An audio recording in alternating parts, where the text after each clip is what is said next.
Mas Aswin nih, ada Ya. pertanyaan masuk lagi nih di WA saya. Dari temen di ini Ngaglik Mas, dari Ngaglik Mas. Oh ya, siap. Yap.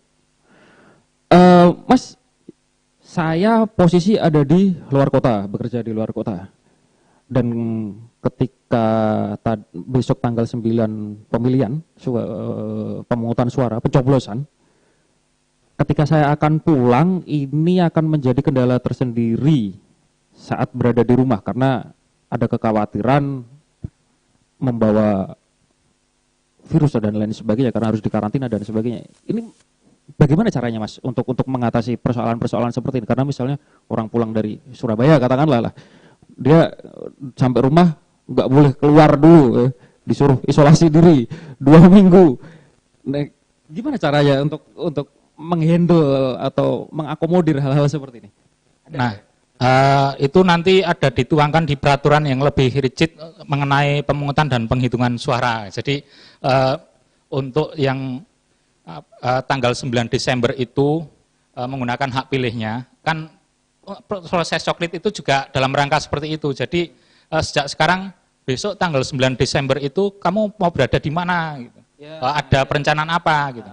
Tapi kan ya bisa jadi besok ada berubah rencana dan saya kira itu tetap protokol kesehatan menjadi prioritas. Gitu. Jadi untuk mereka yang ada isolasi mandiri ketika karantina dan sebagainya, saya kira juga itu nanti diregulasi tentang pemungutan dan penghitungan suara juga ada itu nanti. Ya. Ada kemungkinan nanti bakal TPU Kalau portable mobile misalnya, ya, TPU mobile. kalau itu belum ada itu. Jadi sejauh yang kami tahu ya masih TPS ya di masing-masing gitu.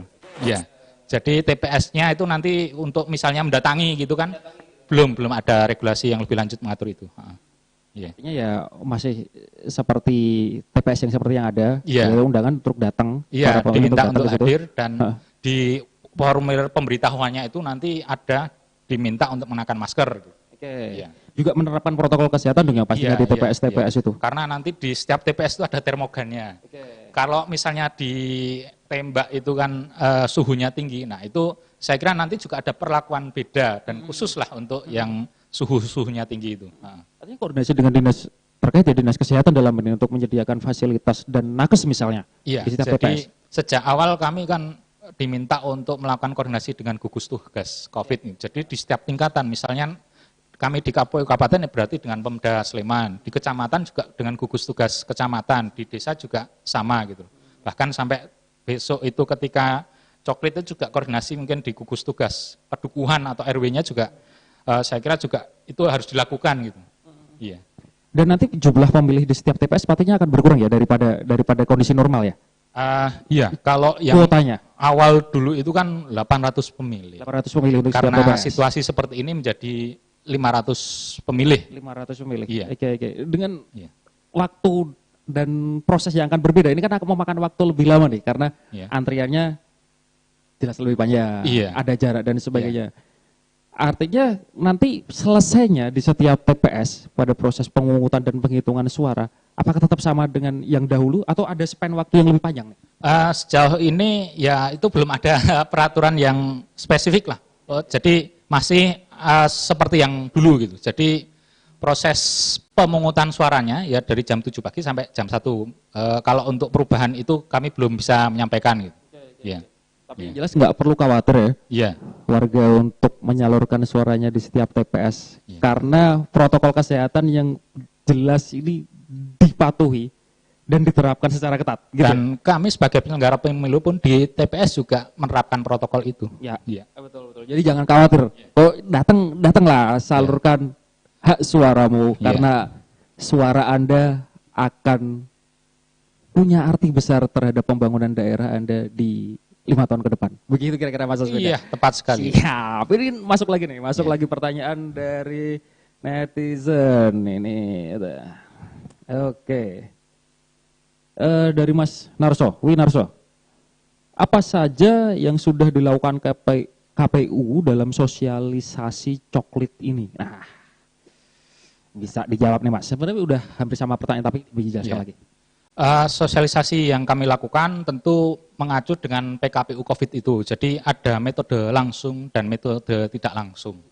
Kalau untuk metode tatap muka ya kami ada disebutnya forum warga, kemudian rumah pintar pemilu. Rumah pintar pemilu itu ya seperti kegiatan belajar atau mengetahui tentang pemilihan umum dari sejak awal pemilihan sampai sekarang ini bisa datang ke kantor. Dan di situ sudah ada nanti seperti figura dan sebagainya, ada maket-maket yang menunjukkan perjalanan pemilu di tempat kami.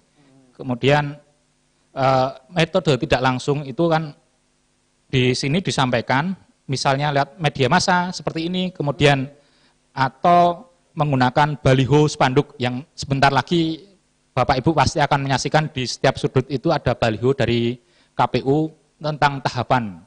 Dan di situ juga pasti ada protokol COVID-nya. Tidak lupa kami tantumkan di situ. Ya, jadi di samping secara bertemu tatap muka diganti dengan daring misalnya, dikombinasi dengan itu, juga masih ada cara-cara sosialisasi menggunakan baliho dan lain sebagainya. Iya, masih itu.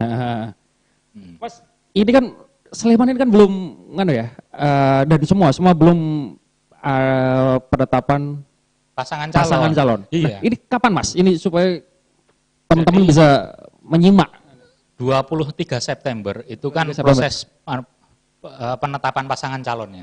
Ya, jadi begitu nanti ditetapkan, nah 3 hari kemudian mulai proses kampanye. Jadi sebentar lagi sebetulnya ya. Sebentar lagi? Iya.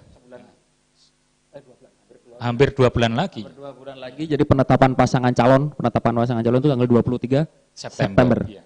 Dari situ nanti sudah bisa menjatuhkan pilihan lah ya. Iya, silahkan nanti jangan pilih kucing dalam karung ibaratnya. Betul. Jangan dilihat visi misinya. Betul. Dikuliti lah ya. Iya. Dikuliti ini di setiap calon tuh apa visi misi, apa yang akan dibawa untuk membangun Sleman dalam 5 tahun ke depan. Begitu kan Mas ya? Iya Mas.